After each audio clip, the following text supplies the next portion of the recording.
Cette émission est une rediffusion. Des commentaires francs et directs pour mettre en lumière l'actualité du jour.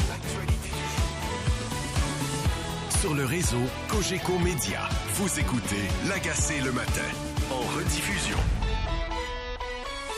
On accueille un duo dynamique de la création télévisuelle canadienne-française. Luc Dionne, auteur de la série Dumas et Gildor Roy, comédien dans cette même série-là. Ils se retrouvent. Ils étaient à District 31. Salut les gars. Allô, comment vas-tu? Très bien. Oui. T'es parti à rire quand j'ai dit duo dynamique? Non, c'est pas duo dynamique, c'est de la télévision canadienne-française qui m'a fait rire. Canadienne-française. Moi, j'aime les expressions du terroir, Gildor et Luc, tu sais, comme micro-sion, concubinage. Oui. Puis canadien-français, canadienne-française, je trouve que c'est une belle expression. J'ai regardé les 2 premiers épisodes. J'ai beaucoup aimé. Bravo pour les punchs, Luc. À la fin des épisodes, ça nous donne envie de voir les suivants. Mais j'ai une première question pour le comédien. Y a-t-il un moment donné où ton Dumas, Gildor, va devenir sympathique? Parce que, m'a dit, il est dur à aimer pour l'instant. Il est incompris. C'est pas qu'il est pas sympathique. Non, il est très bien compris quand il est bête avec tout le monde. Qui endure pas l'incompétence, qui aime pas perdre son temps et qui traite ses enfants comme ses employés. Tout le monde sur un même pied d'égalité. Ça marche pas tout le temps. Luc, est-ce qu'il devient sympathique à un moment donné? Moi, ce je fameux Jean Dumas. Que tout le monde me dit, il est-tu fin, Gildor Roy, hein? Tu fais dire ça pendant 6 ans, là. Tu dis, ouais, attendez le projet. Ouais, parce qu'à District, il était fin. Non, mais ce qu'il faut comprendre, c'est que, tu sais, il faut quand même parler aux téléspectateurs qui verront l'épisode ce soir. Il est pas détestable. Il est juste, il est bourru, il est carré un peu. Mais avec le temps, on va apprendre à l'aimer. Tu sais, c'est comme une espèce de bougonneux que tout le monde aime, puis que il est chialeux, mais tu sais, il fait ça souvent, il dit quelque chose, puis il se met à rire après. Tu sais, on va comprendre pourquoi il est comme ça à un moment donné aussi. Là, ouais, même son gars, il comprend assez vite. Tu sais, son garçon qu'il connaît bien, Anthony. Jason Roy-Léveillé. Ouais. Oui, c'est ça. Justement, Jason Roy-Léveillé, comme son père, les deux ont l'air de porter un lourd secret. Un lourd passé. Eh bien, on va aller à une pause. Et on vous revient tout de suite après. Écoute, je pense que tous les personnages ont des secrets qu'on va découvrir au fur et à mesure que la saison va avancer. Ouais. Hein? En fait, je vais résumer ça de cette façon-là. J'ai connu des gens dans ma vie, puis il y a une famille que j'ai connue, c'est des gens qui étaient très, très à l'aise. Et c'était compliqué dans cette famille-là. Et même des années encore après, c'est bien compliqué pour eux autres aussi. Puis ça m'a toujours fasciné de voir des gens qui projetaient une image, là, tu sais. C'est quand tu as connu une famille comme ça, moi aussi, comment ça peut être compliqué quand vous avez toutes les solutions possibles. C'est ça. Mais tu sens qu'il y a du non-dit, il y a des conflits. C'est pas nécessairement des conflits, je t'aime pas. C'est souvent des conflits intérieurs, des affaires qui... Tu regardes le candidat au présidentiel aux États-Unis. Là, c'est compliqué dans cette famille-là aussi. Voilà. OK. Gildor, ce personnage-là, Jean Dumas, c'est quoi la difficulté quand on le joue? Un gars bourru, on sent qu'il aime ses enfants, qu'il aime ses employés, mais il y a de la misère à le dire, de la misère à le manifester. Mais en fait, la difficulté de ce personnage-là, c'est que c'est quelqu'un d'extrêmement intelligent, Jean Dumas. Puis... C'est compliqué pour moi d'avoir l'air intelligent. Je voulais pas le dire. Mais puisque tu ouvres la porte. Mais ouais, c'est ça. C'est de jouer quelqu'un de brillant qui s'arrange des fois pour pas avoir l'air trop brillant non plus. Parce qu'ils font de l'enquête, puis c'est des amphiroapeux aussi, là, jusqu'à un certain point. Luc, tu as choisi de planter ce décor-là dans le monde de la sécurité privée. C'est basé sur une firme qui s'appelle Circo, dirigée par Claude Sarrazin. Pourquoi pas aller vers la police? C'est un milieu que tu connais, c'est un milieu que tu as mis en scène de plein de façons. En quoi la sécurité privée peut être plus riche que la police pour une série comme ça, comme Dumas? C'est la même chose. Les firmes de sécurité privée, c'est à 80-85% des anciens enquêteurs de police. Sans les pouvoirs de la police. ils en ont d'autres. Ouais. Ils en ont d'autres. En fait, ils font le travail. Ils font un travail que les corps de police ne peuvent pas faire. Je vais vous donner un exemple très concret. Si à l'intérieur d'une grosse entreprise, il y a, je sais pas moi, du trafic de propriété intellectuelle, du trafic de stupéfiants, du trafic de... Tu peux pas appeler un corps de police puis dire à la police de Montréal, c'est possible d'avoir des agents pour venir enquêter à l'intérieur de mon entreprise? Ils vont dire non. C'est un litige privé. Ben ouais, on fait pas ça, là. Oui, le trafic de stupéfiants, c'est illégal. Mais il y a d'autres façons de le faire si vous voulez le vérifier. Nous, on fait pas ça. On répond au public, là. On travaille pas pour les entreprises privées. Donc, le champ est large, là. Tu sais, le champ d'application, c'est large. La seule différence entre des policiers et ces enquêteurs-là, c'est un pouvoir d'arrestation qu'ils peuvent aussi avoir, dans certains cas. Puis deux, le permis de port d'armes. C'est à peu près tout, là. Les agents qui travaillent dans les firmes de sécurité ne portent pas d'armes, bien que certains peuvent en porter pour des raisons différentes, là, mais c'est ça. Mais comment c'est venu sur ton radar, le monde de la sécurité privée? Ben, en fait, là, je vais vous dire quelque chose que j'ai jamais dit à personne. Moi, je me disais un spin-off de District 31, ce qui serait intéressant, avec Gildor, tu sais, le commandant Chiazon. Qui passe au privé. Merci beaucoup. Je m'en vais au privé. Comme ils font, absolument. Comme ils font. Puis, bon, j'ai commencé à parler, puis c'est là que j'ai rencontré Claude Sarrazin. Le patron de Circo. Le patron de Circo, qui est un personnage en soi. Claude, c'est tout un personnage. En effet. Oui, et qui a des histoires abracadabrantes à raconter. Puis là, je me suis dit à un moment donné, tu sais, c'est comme des fausses bonnes idées. Je me suis dit, non, on va laisser District 31 de côté, puis ces personnages-là, parce que je voulais pas me brûler non plus de 3/4 du bottin de l'UDA. Il y avait tout passé dans le District 31. Fait que je me suis dit, non, on va partir quelque chose de neuf, puis voilà. Mais c'est une espèce de continuité, dans le fond, parce que, tu sais, c'est un style cinématographique, hein. Quand t'écris, t'en choisis un. Moi, c'est le suspense. Fait que, il y en a des 2 premiers épisodes. C'est comme un film d'horreur, puis tu dis d'un film d'horreur, ouais, t'as peur souvent. Ben oui, un film d'horreur, c'est fait pour avoir peur, tu sais. Puis un suspense, c'est ça. Je veux dire, il y en a. Quoique moi, tu sais, si vous pensez qu'il y en a dans les 2 premiers, attachez vos trucs, parce qu'après ça décolle pas à peu près. Mais c'est ça, c'est un plaisir d'écrire ça. Là, je veux dire, ça te nourrit. On n'arrive pas au bout. Là, j'ai l'impression que je vais en avoir pour 10 ans. Je ferai pas ça pendant 10 ans. Mais dans ta tête, est-ce qu'il y a une durée de vie de cette série-là, de Dumas? Jusqu'à temps que mes doigts peuvent suivre. Jusqu'à temps que je sois tanné. Quand je suis tanné, j'arrête. Porte des gants, OK? Toi, Guilda, tu veux que ça dure longtemps? Il y a un potentiel? Oui, il y a un potentiel, c'est sûr. C'est sûr. Il y a plein de personnages riches, puis il faut les exploiter, toute la gang. Tu as rencontré Claude Sarrazin de Circo. Oui.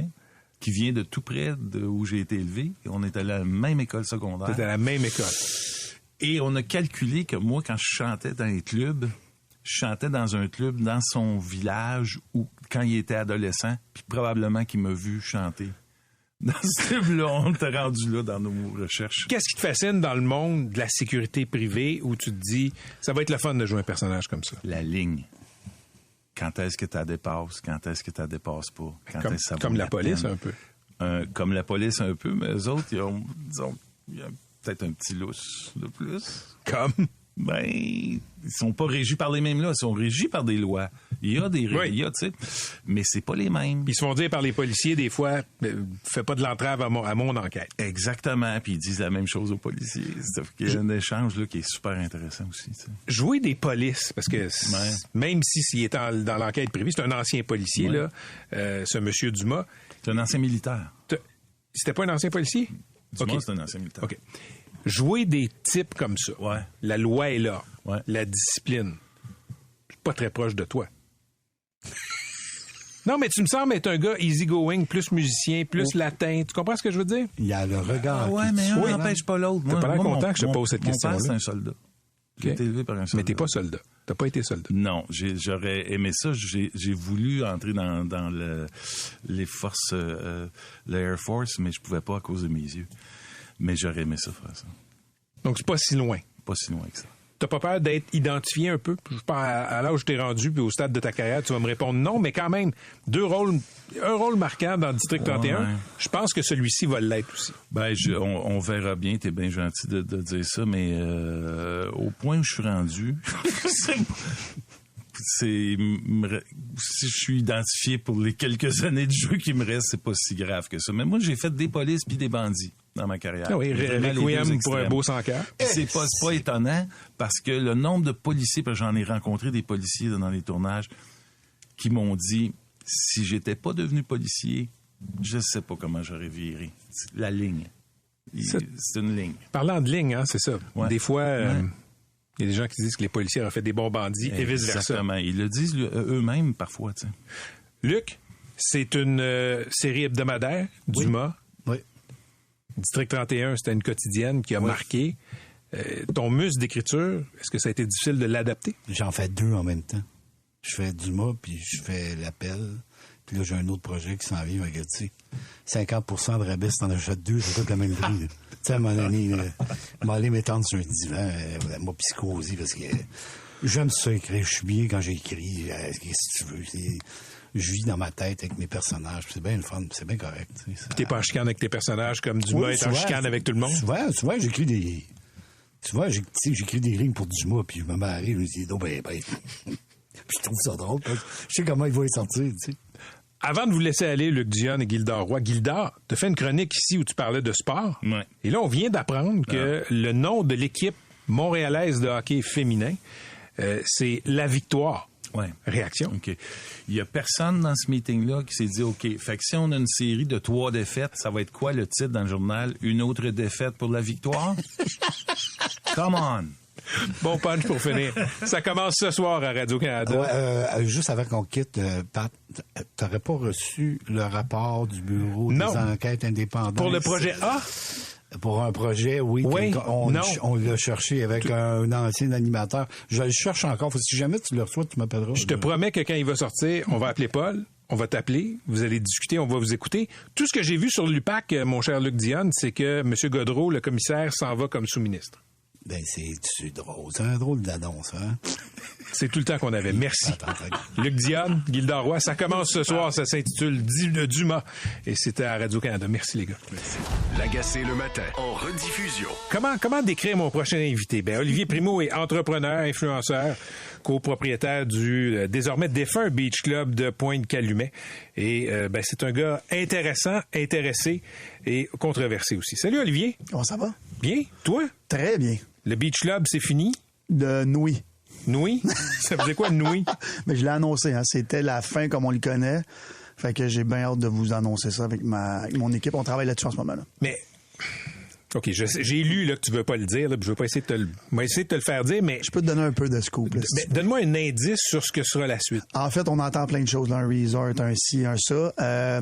Quand on est arrivé en 2015, le Beach Club avait la même vocation depuis 95. Il faut savoir que le Beach Club existe depuis longtemps. C'est juste qu'on l'a mis plus au goût du jour à l'époque. Et là, on est dû pour un regoût du jour. Est-ce que ça va être le même principe, le même concept? Je ne sais pas, mais c'est sur plusieurs années parce qu'on va avoir d'autres trucs aussi qui vont se raccrocher à ça. Ça fait des années qu'on travaille là-dessus. Fait que non, super excité, mais ça va être un projet qui sort encore de l'ordinaire. Mais toujours dans appelons ça là, de façon un peu bête, l'événementiel. Oui, mais en fait, le Beach Club va rester événementiel comme un restaurant, c'est de l'événementiel pour moi. Mais ce ne sera pas rasé pour faire un quartier résidentiel. Non, du tout. Il n'y a rien qui va se raser, puis l'île va rester événementielle. Bon, événementiel comment? Vous allez le voir. Est-ce que ça va se rattacher justement avec un développement qui va venir avec? On va voir. Mais ça va être le fun. Ça va être un beau truc, comme on a fait pour le Beach Club en 2015, qui était nouveau. On va faire la même chose. Il doit y avoir un deuil quand même pour toi, parce que ce qui a permis à ta personnalité médiatique, publique, de s'affirmer, c'est le Beach Club. 100%. J'ai un deuil de... ça fait quand même 9 ans avec mes partenaires, ma famille. C'est quand même un truc de dire du jour au lendemain, on le refait ou on change la vocation-ish, là, comme j'ai dit. Fait que, c'est sûrement la dernière fois qu'on l'a vu comme ça. Mais là, au bout de la 640, une belle petite île comme ça, on va pas abandonner ça. T'as quand même une trajectoire fascinante. T'sais, moi, je suis pas très, très réseaux sociaux. Ouais. Je sais que t'es très fort là-dessus. Mais je me souviens, quand t'es apparu sur mon radar, il y a beaucoup de monde qui riait du Beach Club, un peu de toi. Puis là, t'as comme gagné de la respectabilité dans à peu près, je te dirais, chez tous ces gens-là. Peut-être. Pas tous Pas ces tout le gens-là. monde, là, mais ça fait partie aussi de mon personnage polarisant. Là. Puis tu l'es moins. Oui, je le suis moins parce qu'en fait, les projets polarisants que j'ai faits, je les ai faits. Réinventer un beach club, c'était fait. Là. Puis, il y avait surtout à l'époque, là, 2015, là, le terme douchebag était tellement... Oui, il y avait beaucoup de douchebags quand même au beach club. Je dis pas le contraire. L'as-tu été un peu?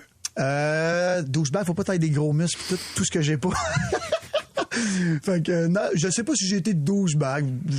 Je sais pas. Moi, je suis arrivé là-bas, on a créé un beau rassemblement pour tout le monde, puis je pense que tout le monde a eu bien du fun, mais c'est vrai, puis ça m'a fait un plaisir d'inviter des gens qui seraient jamais venus au Beach Club, puis de les entendre me dire, OK, c'est ça. Tu sais, c'est comme un As-tu quelqu'un en tête? J'ai plein de monde en tête que je nommerai pas.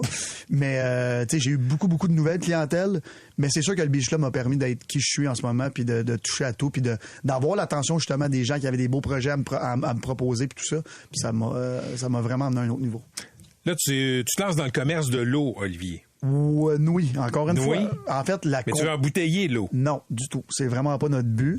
Avec les sources et les permis de captation qu'on a en ce moment, c'est pas ça le but en ce moment. Est-ce qu'on va acheter une compagnie d'eau? Je ne sais pas. Qu'en bouteille d'eau, excuse-moi, j'en ai aucune idée, mais l'eau en ce moment, c'est une ressource Mais c'est très précieuse. Très précieuse et que ça va être un sujet de société très précieux aussi. Ça va être compliqué, je pense. Pourquoi? Parce que c'est justement une ressource naturelle abondante au Québec. Là, on dit abondante, on dit pas illimitée, parce que c'est important de dire qu'il manque déjà d'eau à beaucoup de places. Mais en ce moment, le focus, c'est vraiment, excusez le terme anglais, mais c'est vraiment un asset, l'eau, les permis d'eau qu'on a dans la compagnie publique. C'est un actif. Exactement, c'est un actif. Mais à la blague, tu as déjà dit, j'ai vu dans une entrevue, Olivier Primo, quand les Américains vont nous envahir pour notre eau. Oui, à la blague, là, bien sûr. Ben, sais-tu quoi? Je regarde ce qui se passe au sud de la frontière. Ouais. La folie de la classe politique là-bas. Oui. Je sais pas si c'est de la science-fiction, ce que tu dis. En fait, est-ce qu'on va peut-être se faire imposer un jour de devoir donner de l'eau, vendre de l'eau, peu importe? J'en ai aucune idée. Il y a plein de réglementations en ce moment au Canada que tu peux pas juste vendre de l'eau partout. Mais aux États-Unis, il en manque énormément d'eau. Là. On part pas loin, à Denver, il y a plein de quartiers résidentiels qui sont livrés par des camions de citernes d'eau de source. Nous, on en a ici. Le but, c'est de le garder aussi pour le Québec, là, parce qu'il faut savoir aussi que, je le répète souvent, les permis de captation, là, on dit de l'eau, mais c'est des permis de captation, sont propriété plus du gouvernement, là, plus de tout le monde. Là, c'est privé. Quand tu étais avec le Beach Club, c'était une scène parfaite pour ta vie de réseaux sociaux. Oui. Aujourd'hui, si tu deviens embouteilleur de quoi que ce soit, c'est un peu moins glamour. C'est moins glamour. Vas-tu avoir du fun quand même dans la vie? Je pense que en fait, je vais avoir du fun là, parce que c'est plusieurs projets parmi celui-là. Puis là, aujourd'hui, tu as vu, là, mon équipe est là, on tourne. Fait que c'est ça, les nouveaux médias. Tu sais, on en a parlé des médias sociaux. On filme notre vie. On filme le behind the scenes. Puis je pense pas que ça va enlever le sexiness de ce qu'on filmait. Je pense que ça va être juste différent. Là, il y a quelqu'un de ton équipe présentement qui filme. Oui. Pourquoi? Parce qu'on documente ça. Les gens aiment ça, aiment le voir. Mais il y a un projet en particulier. Il y a toujours des projets, Patrick. Justement, cet après-midi, on s'en va lancer une nouvelle pizza congelée. Après la poutine et le burger congelé, la pizza congelée. Fait qu'aujourd'hui, on documente notre journée de lancement. À un moment donné, il y a quelqu'un qui s'est mis à tirer sur tes propriétés. Oui. C'était peut-être lié aux pizzas. As-tu élucidé qui t'en voulait? Non. Tu dois avoir une idée. Oui, encore une fois, l'enquête est en cours, fait que je peux pas en parler, mais on le voit, là, il y a beaucoup d'extorsions au Québec dernièrement, fait que j'ai pas été là. Tu sais, vu que je suis une personnalité publique, on en a parlé beaucoup, mais ça arrive à toutes les fins de semaine. J'entends Bénédicte tous les matins en parler. Fait que c'est rendu un monde compliqué dans lequel on vit, mais c'est ça. Ça s'est calmé. Ça s'est calmé. On touche du bois. Puis on touche du bois pour tout le monde aussi, là, pas juste pour moi. Là. Fait que c'est un sujet complexe. OK, merci. C'est la première fois que je t'interviewais. Ça a été un plaisir. Oui, c'était le fun. On mettra ça. Oui, merci beaucoup. 100%. C'était Olivier Primo, l'influenceur, mais surtout entrepreneur. Merci beaucoup d'avoir été avec nous.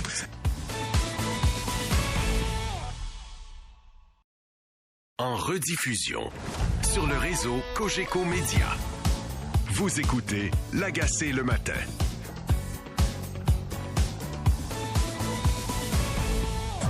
C'est un rêve de petit gars de jouer cette première partie-là dans la Ligue nationale. Le gardien à Montréal, c'est sûr que c'est une job très importante. On reconstruit. Et les gens sont prêts à attendre. cette année, je vais commencer à rentrer dans le hard coaching. We have to have a winning mindset if we're going to turn this around. Otherwise, we'll be in a build for many years. Je suis le seul membre de la famille Molson qui n'a pas encore gagné la Coupe cette année.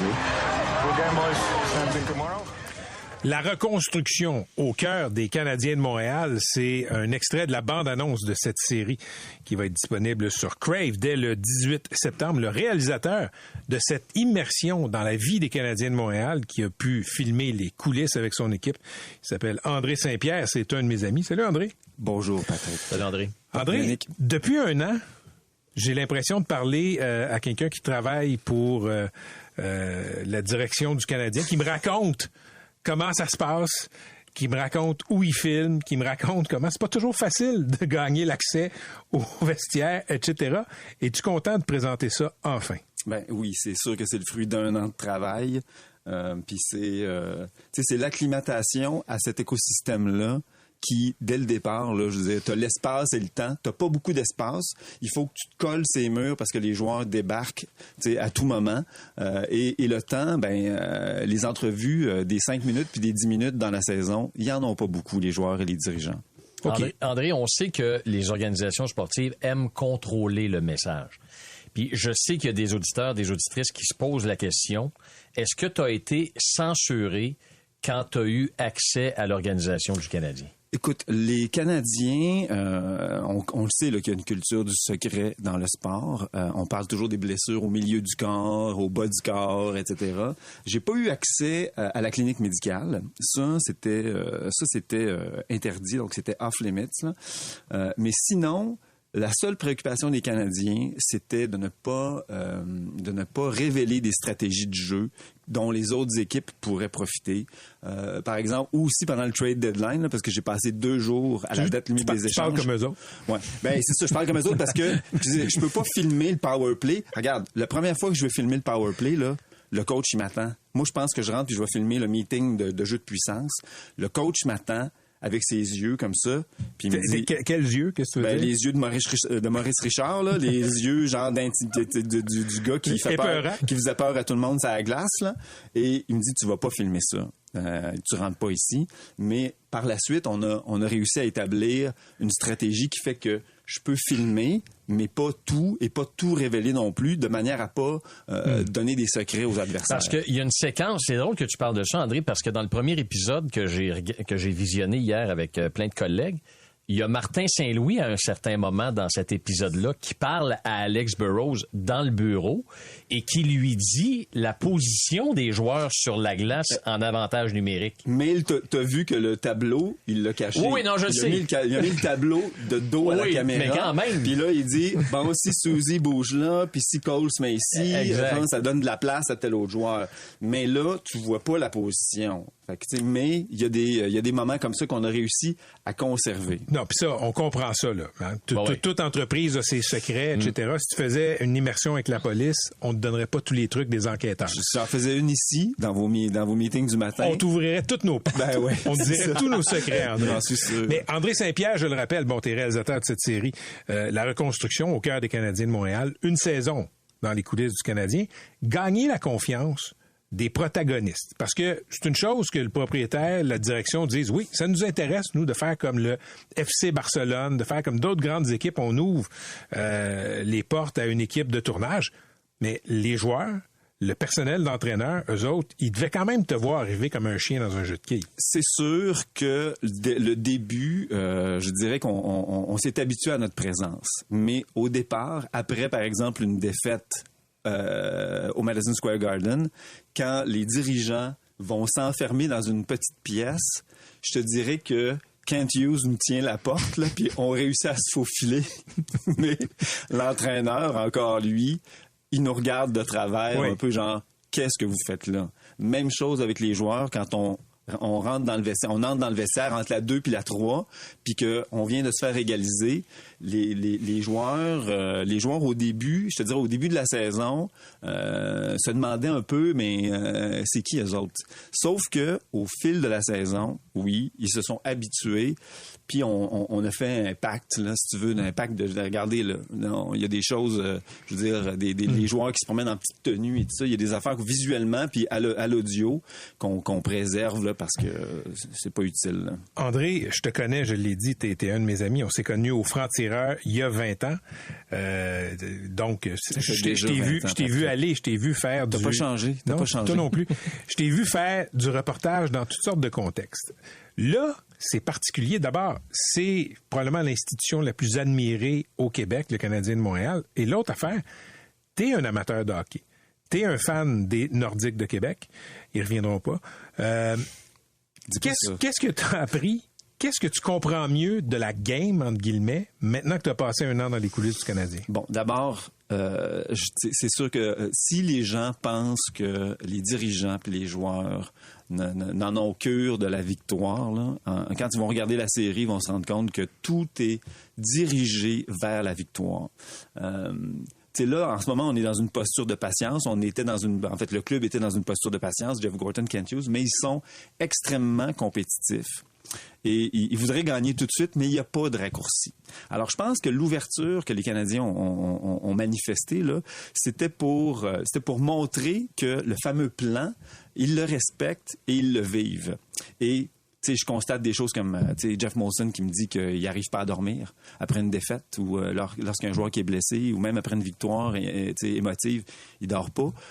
Jeff Gorton qui me dit que la seule façon avec laquelle il se réconcilie avec son travail, quand sa femme lui dit « Comment tu fais pour faire ça? » Appeler un joueur qui est échangé, puis là, c'est l'épouse du joueur qui répond. Et on sait c'est quoi la nature de l'appel? Et on sait c'est quoi la nature de l'appel. C'est quasiment comme si la police vient sonner à la porte, là. Tu sais que c'est pas une bonne nouvelle. Ben non, c'est ça. Tu sais que c'est pas une bonne nouvelle quand Jeff Gorton t'appelle. Ben il dit écoute, la seule façon que je réussis à vivre avec ça, c'est que je me dis que si c'est pas moi qui le faisais, c'est quelqu'un d'autre. Alors, mais l'émotion puis les valeurs humaines sont vraiment au cœur aussi de. C'est une gang qui se tient dans le vestiaire et aussi dans la direction. Moi, je comprends qu'il y avait des paramètres à suivre quand tu tournais, André. Moi, j'ai été surpris en regardant le premier épisode de la transparence avec laquelle le Canadien a joué là-dedans. Vous êtes dans la chambre de Slavkovski et Justin Barron avant le premier match à Toronto l'an dernier. Exact. Vous êtes dans l'appartement de Kaden Goulet. Vous êtes aussi dans la loge où Kent Hughes et Jeff Gorton regardent les matchs et ils vont de commentaires sur certains joueurs. Je me souviens, il parle de Kaden Goulet. Ouais, il l'a pas à soir, lui, hein? Mais aussi la transparence de Jeff Molson, parce que tu m'as raconté, après le match d'ouverture au Centre Bell, il y a eu quelque chose qui s'est passé. On va le voir dans les prochains épisodes. Puis ça n'a pas été coupé au montage. Non, ça n'a pas été coupé. Je veux dire, il y a un partisan qui était pas d'accord avec la teneur du spectacle d'ouverture. Et puis on l'a conservé, mais c'est ça, c'est que c'est un portrait, je pense, réaliste, c'est quand même un peu bienveillant, là, mais réaliste de la saison, d'une saison de reconstruction des Canadiens. Et on le savait que ça serait pas 82 victoires, aucune défaite, mais ils ont suivi le plan et on voit que tous les efforts qui sont faits par tout le monde pour faire progresser la franchise. Et ça, c'est intéressant pour nous autres. Ça tombe sur la plateforme Crave la semaine prochaine, André. Est-ce qu'il y a dans les cartons là une saison 2? Est-ce que vous commencez à tourner bientôt? Ben ça, je t'invite à communiquer avec les gens de chez Bell, de chez Crave. Je communique avec mon ami qui est en face de moi. Je t'invite, j'ai des numéros de téléphone pour toi. Tu peux faire quelques appels. Tu as une équipe aguerrie là, à la recherche. On vient de toucher Yannick à une corde sensible. J'y ai posé la même question hier après le visionnement. Il m'a répondu la même chose. Moi, j'ai l'impression qu'ils vont attendre de voir si c'est bien écouté, si le produit d'André a été bon. Et après ça, ils vont décider. Si vous autres, vous êtes bons, puis vous l'êtes, je pense que nous autres aussi, on va être bons. J'ai une petite question, juste en terminant. Il y a eu 24 CH. Qu'est-ce qui va être différent de cette série-là de 24CH? Bon, d'abord, 24CH, que j'aimais bien regarder, c'est vraiment plus c'est l'agenda. En fait, c'est l'agenda, le planning de la semaine des matchs. Et il n'y avait pas vraiment d'intention, là, même si c'était une incursion intéressante. Là, ici, il y a un narratif. Là. Il y a un narratif et on suit aussi les travaux de France-Margaret Bélanger, de Jeff Molson, des gens qui sont... direction, là. Des gens qui sont à l'expérience client, qui font des bons coups, qui en font des moins bons. Jeff Molson qui fait des bons coups, qui en fait des moins bons. Jeff Gorton qui fait des bons coups. Kent Hughes aussi qui en fait des moins bons. Tu sais, bon, je le regardais, moi, de Kent Hughes, qui devient une légende, là. J'aimerais beaucoup avoir son flegme puis son poker face, mais pas sa phobie des ponts. Alors, on va apprendre. Phobie des ponts. Ouais, phobie des ponts. Okay. Chez Kent, qui est assez drôle et il sauve de ça, comme de bien d'autres choses dans la série. Fait qu'on va apprendre à connaître les personnages un peu mieux. André, merci. Bonne chance avec la vie de cette série-là. Ça s'intitule La reconstruction au cœur des Canadiens de Montréal. Une saison dans les coulisses du Canadien. C'était mon ami André Saint-Pierre, réalisateur de la série. Ça tombe sur Crave le 18 septembre. Merci beaucoup. Merci André. En rediffusion sur le réseau Cogeco Média. Vous écoutez L'Agacé le matin. On va parler de cette grève possible ou lockout possible aussi chez Air Canada. Il y a des négociations entre le transporteur et les pilotes. Ça va pas très bien. Sur le salarial, là, il y a des augmentations proposées qui semblent intéressantes, mais il y a tout plein d'autres points qui causent des problèmes. Il se peut qu'il y ait un arrêt de service chez Air Canada. Et là, si vous avez des billets d'avion, je vous ai interpellé pour les prochains jours. Je vous ai interpellé un petit peu plus tôt à l'émission. Écrivez-moi vos questions. Je sais que vous avez beaucoup d'interrogations. Air Canada promet des remboursements, des indemnisations, des changements de vol, etc. Mais on va éclaircir tout ça avec Jacob Charbonneau, cofondateur et PDG du site Vol en retard. Jacob, bonjour. Bonjour Patrick. Donc là, les gens là qui auraient des billets dans les prochains jours, des billets d'Air Canada, qu'est-ce qu'ils doivent savoir? Ben, plusieurs choses en fait là. Du côté d'Air Canada, premièrement, on a mis une politique de bonne volonté en place. Donc, ce qui permet là, aux gens là, qui voyagent entre le 15 et le 23 septembre, 3 options essentiellement. Donc, de pouvoir changer leur date jusqu'au mois de novembre sans frais et sans surhausse de prix de billet si le nouveau billet est plus cher, même si on a un billet qui est non remboursable. Ensuite, la deuxième option, c'est de prendre des crédits voyage pour un voyage futur. Et la troisième option, c'est de changer nos dates après le mois de novembre. Par contre, on n'aura pas de frais de changement, mais si le billet est plus cher, on va devoir assumer la surhausse du prix de billet. Donc ça, c'est dans un premier temps la politique qui a été mise en place du côté d'Air Canada. Autre chose qu'il faut savoir, c'est qu'évidemment, si on tombe en grève, en lock-out, il va y avoir une réduction des activités, même que de ce que j'entends, ça a déjà commencé, on a déjà commencé à faire des changements de vol, des réductions du nombre de vols. Et là, progressivement, jusqu'à un arrêt possible complet le 18 septembre au matin, où on va arrêter l'ensemble des opérations d'Air Canada, à l'exception d'Air Canada Express. Et là, on parle ici là, de 110 000 personnes, 110 000 voyageurs par jour là, qui vont voir leur vol annulé.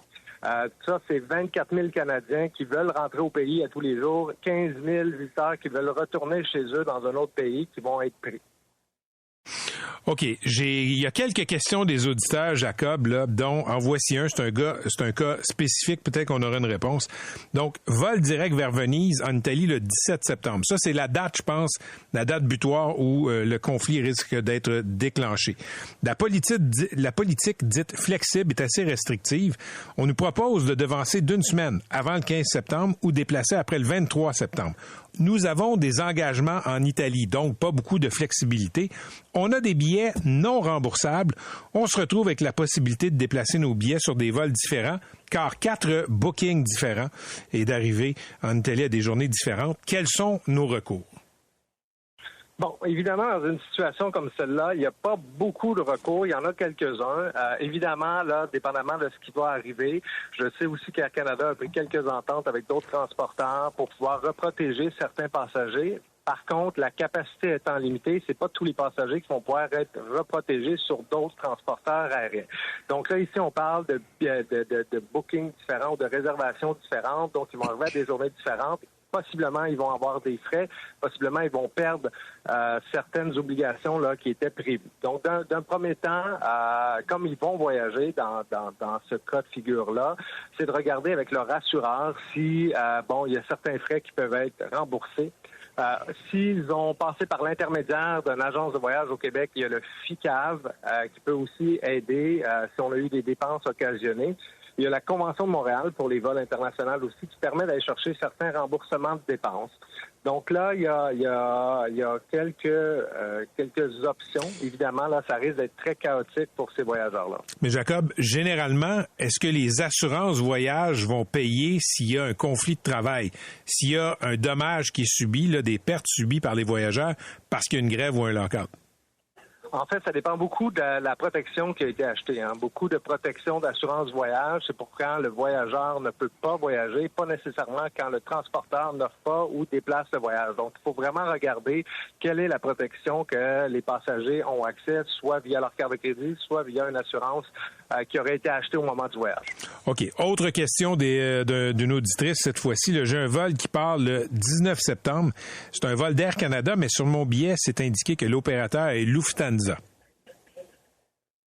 Oui, donc ça, c'est un cas intéressant. Donc souvent, il va y avoir des code share, là, comme on dit un peu dans le jargon, où est-ce qu'il y a d'autres opérateurs qui vont prendre soit une portion de l'appareil ou l'ensemble de l'appareil. Là, ce qui va différencier dans ce cas-ci, ça dépend qui est le personnel navigant. Est-ce que le personnel navigant appartient à Lufthansa ou à Air Canada? Si le personnel navigant est à Air Canada, c'est sûr que ça risque d'être un vol qui va être touché.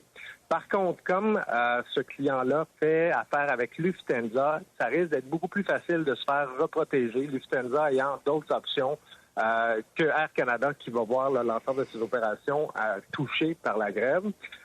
Donc là, d'une part, il y a plus d'options et aussi, puisque c'est un transporteur européen, probablement sur une destination européenne aussi, cette dame-là, si elle voit son vol annulé ou retardé plus de 3 heures, aurait le droit à des indemnisations en plus des remboursements, ce qui n'est pas le cas pour les gens qui sont sur Air Canada ou avec un vol canadien.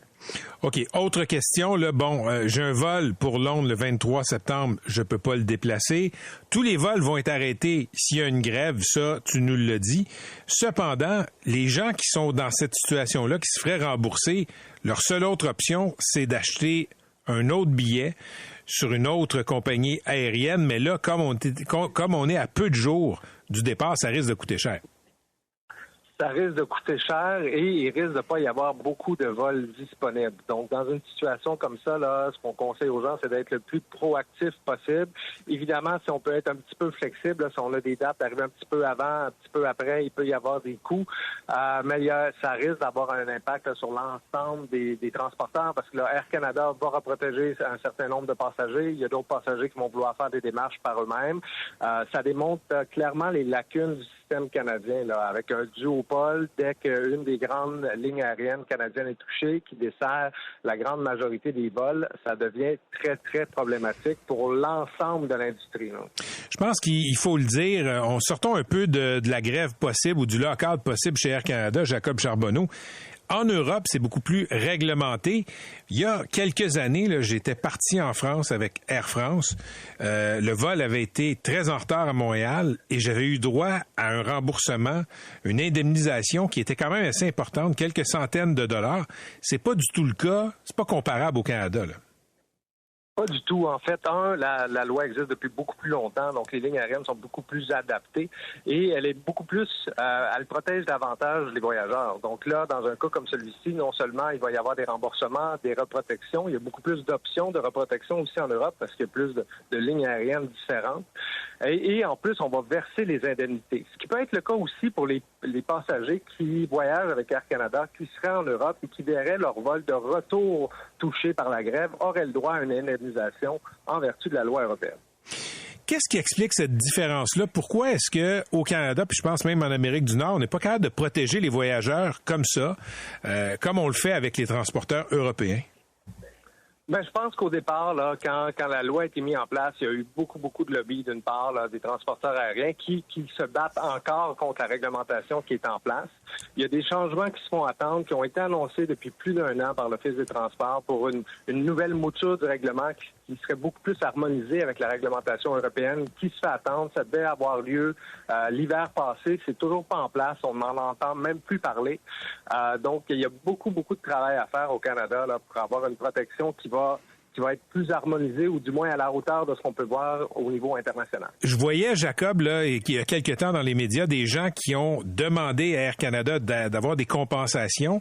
Il semble que même après des décisions des instances réglementaires, Air Canada, même pour des petits montants, envoie ça en appel. Il y a comme une politique là où, je veux pas dire une politique de la terre brûlée avec les consommateurs, avec les gens qui prennent des billets d'avion, mais quasiment.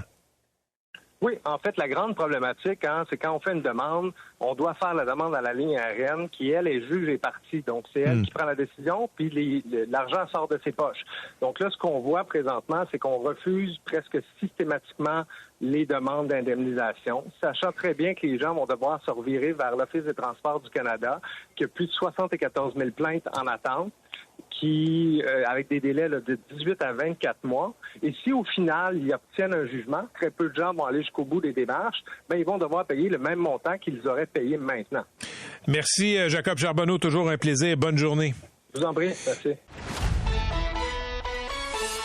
Léa Clermont-Dion, vous la connaissez, militante féministe. Elle écrit des livres, elle fait des documentaires sur la question du consentement sexuel. Toutes sortes d'enjeux qui touchent les femmes. Nous arrive avec un livre qui est destiné aux jeunes et qui s'intitule « Salut, ça va ». Bonjour Léa. Bonjour Patrick. Ça s'intitule « Salut, ça va ». Dialoguer pour prévenir les violences sexuelles. Bon. La mise en page est très attrayante, très jeune. Très jolie, très beau. Ça s'adresse à qui? Ça s'adresse aux jeunes de 14, 15, jusqu'à 20 ans, je dirais, mais aussi particulièrement aux garçons. Ça s'adresse aux parents, ça s'adresse également aux enseignants du secondaire, du cégep, etc. Mais tu sais, moi, Patrick, ça fait près de 15 ans que je parle, d'égalité, des enjeux, je dirais, de conditions féminines. Mais à un moment donné, je me disais, moi, je suis tannée de parler à ma gang. Puis j'aimerais ça parler à ceux qui ne me lisent pas. C'est-à-dire particulièrement les jeunes hommes.